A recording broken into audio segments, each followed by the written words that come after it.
What's going on, YouTube? Apollo here from Down, Down, Up, Up. What's going on, Apollo Nation, in the wacky world of YouTube?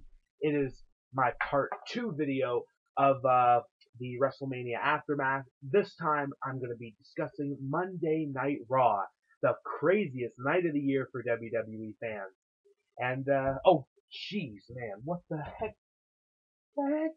Was he watching me the whole time? Man, know your place. Switch belts on you, by the way. Just a reminder for these videos, I'm recording all of them Thursday and hopefully posting all of them Friday. So all of these should be available at least like 5 minutes apart from each other. Just a reminder for everyone. So yeah, let's discuss the Raw after WrestleMania. It's supposed to be the craziest night of the year for the WWE fans. There's some huge expectations for these shows too. Mine are one title change at least. Which, really, we didn't get any this year, especially with two brands, and we got no title changes? Bruh. And there's one in particular that annoys me. It's not like I want some of the other ones to change, but there was one in particular that annoyed me, which would have made up for WrestleMania for me. So yeah, at least one title change.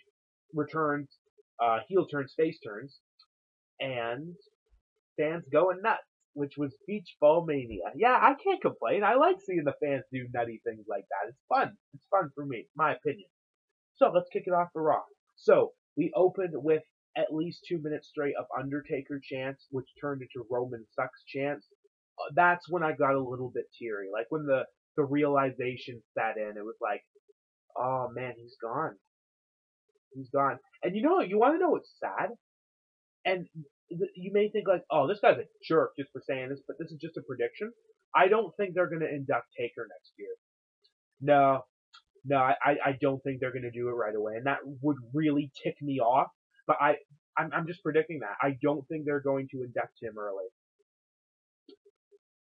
I know, but when you think about it, it's like, oh no, he just left. We don't want him to just come out of character and start talking about his career and everything right away. No, we don't want that. I don't care, but it's a prediction. Anyway, 2 minutes straight, and then Roman Reigns came out. Obviously, boos. There were delete chants. There were chants, just go away chants. And then I think there were a-hole chants and F-bombs. Like, just the crowd throwing everything at Roman. And Roman Reigns, and without a doubt, as you've probably already heard from everyone else, this was the greatest promo of Roman Reigns' career. This is my yard now.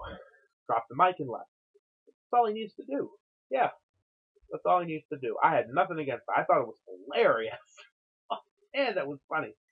And then we moved on to a Raw Tag Team Championship rematch. The crowd really popped for those Hardys, eh? Oh, it was so much fun seeing them do what they do best in a WWE ring again. Obviously, they did retain. There was no screwy finishes or anything. Matt with the Twist of Fate, Jeff with the Swanton. Hooray, the Hardys are still Raw Tag Team Champions. At least Gallows and Anderson got a boot of doom, and it wasn't just like a squash or anything. It was a good match. It was solid. Crowd enjoyed it. And thankfully, they did have the nerve not to start anything silly while the Hardys were in the ring. Sadly, it would be the next match where Beach Ball Mania would start. It was fun just hearing the crowd and everything, like booing the security guards, taking them away, and then cheering when more balls would just come out. It was just funny. It was in the middle of Neville versus Mustafa Ali. It was a good match, but as much as people think, oh, the crowd screwed up the potential, I really don't see the point in this match being on Raw. No, it didn't need to be on Raw. Should have had either a new cruiserweight, like something big, like maybe Grand Metalik or Tajiri. That would have been cool. But Mustafa, I don't care too much about it right now, so that's why I'm just a little bit down on it, and I'm not going to obviously boo the crowd on it. They're just having fun. So yeah, obviously Neville won, beat Mustafa with the Rings of Saturn. It was a good ending though. Neville's like going for the red arrow, but then just jumps down and puts on the submission. It's like, no, I'm not going to give people what you want. Get out of here. And then you see a limo pulling in the back afterward, and it's Vince McMahon. Good pop, great to see Vince. Obviously, he comes out, the crowd's singing his theme song, and first Vince is enjoying it, and then he hates it when the crowd is cheering that Stephanie's gone for a bit, and like calling them bloodthirsty. I was really hoping the crowd would just start chanting "We want blood," like just as the joke to everything, because they did it last year when Jericho called them idiots, and they said "We are idiots." Oh, it was funny. I was really hoping they do it just so I could laugh. Um, so yeah, Vince comes out, announced that there's a superstar shakeup. It's called a draft, Vince. I think you know this by now. And if it's not, I'll be annoyed because what else is it going to be? I really hope it's a lottery this time, though. I love draft lotteries. They're fun. Um, which starts next week, apparently, including both Raw and SmackDown shows. So we'll see what happens, right? Going back to the old 2005 version of the draft lottery, it seems. And then he announced there was a new general manager of Raw. Crowd pop. Out comes Teddy Long, which for some reason didn't get like a Titans run or anything. No video. He just comes out, and Vince is really annoyed, saying, "Cut his damn music." And Teddy's like, "I'm not the GM. My bad." Oh, it was funny. Classic Teddy. I was really happy he did that. Obviously, it was Kurt Angle. I was really hoping they would do like another fake one though, like DDP just comes out, because that might have gotten a pop too, just DDP, but he's not either. I would have laughed hysterically at that. But no, Kurt Angle comes out.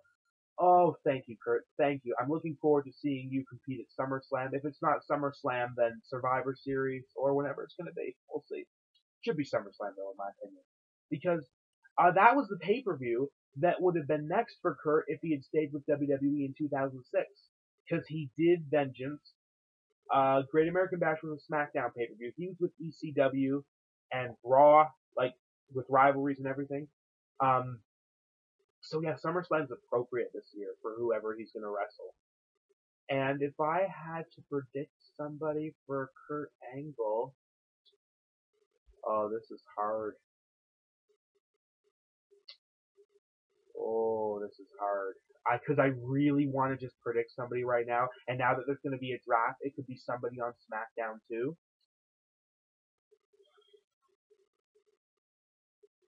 Kurt Angle versus...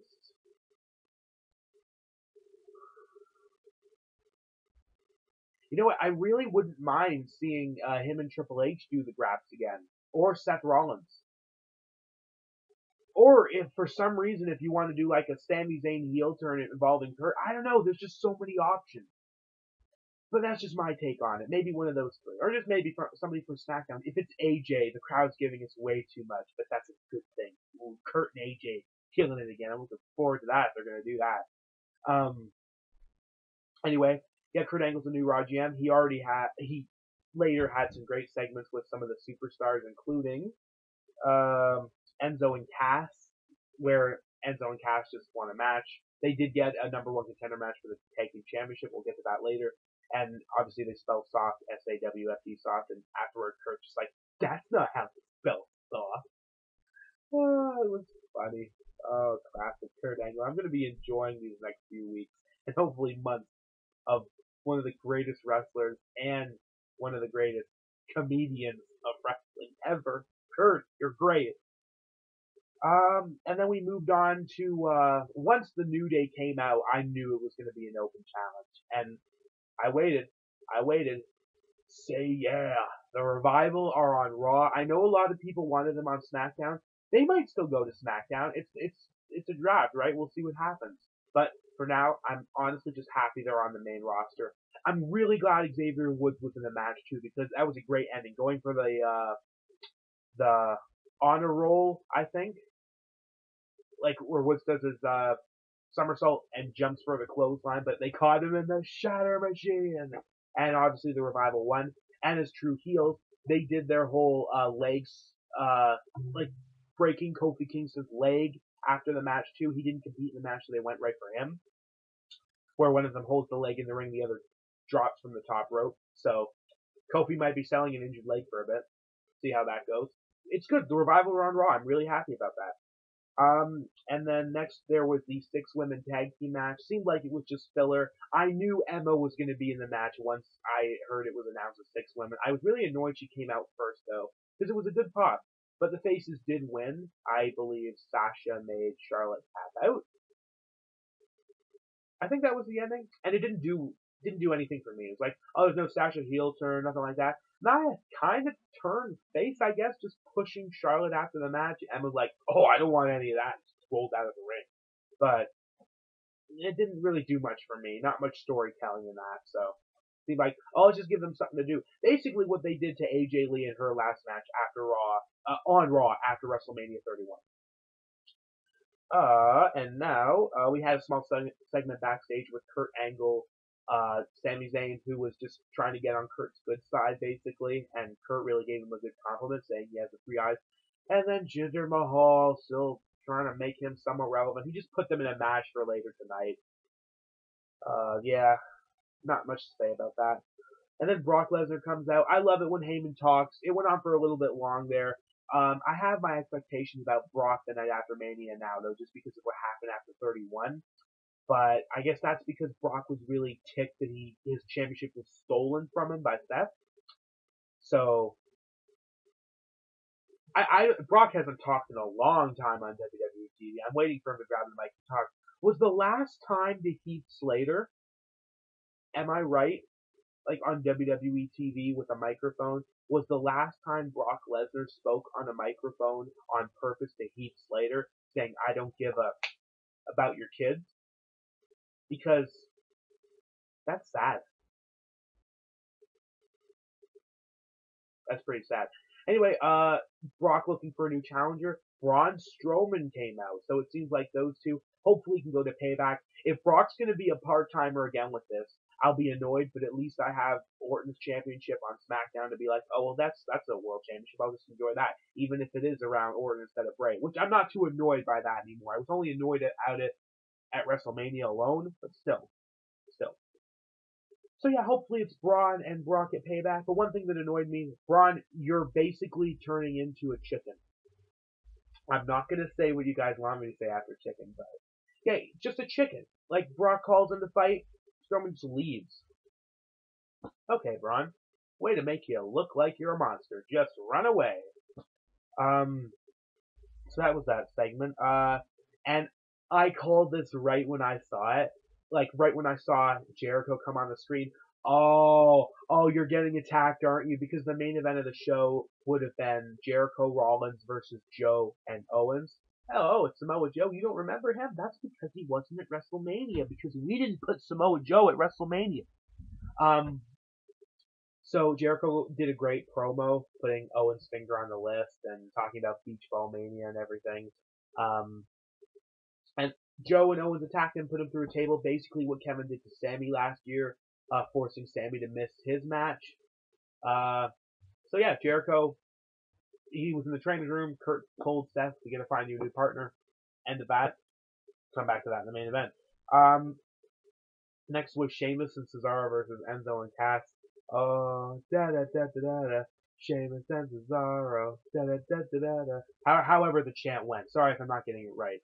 Because I was more watching the match and just watching Cesaro and Sheamus dance. Oh, that was funny. That was a great chant. And Sheamus and Cesaro won. If the draft doesn't change anything, Sheamus Cesaro versus the Hardys, I'm going to enjoy the heck out of that. Or if there's a build up to the title match, if it's going to be a Payback, I want Jeff Hardy versus Cesaro. That's what I want the most. And that was that. And then Sami Zayn and Jinder Mahal had a match. Sami thankfully won with the haluva kick. It wasn't anything special, just breezing past it. And then the main event happened. Owens and Joe come out. Seth Rollins comes out. And who replaced Chris Jericho? None other than Finn Balor. We all knew it was going to be Finn. We were all waiting so patiently. Oh, is Finn coming back at the Rumble? Is he coming back at Fastlane? Is he going to interfere in the Triple H Rollins match at WrestleMania? No. Man, it took a while for him to come back, didn't he? But thank God Finn Balor's back on the main roster. I believe he pinned Kevin Owens with the coup de grace. And hooray. Solid Raw. Enjoyed the debuts and returns. And I will be now talking about SmackDown in the next video. Thank you all so much for watching. Like, share, subscribe. Tell me how you think Raw went. I personally enjoyed it. And always and forever, keep it real.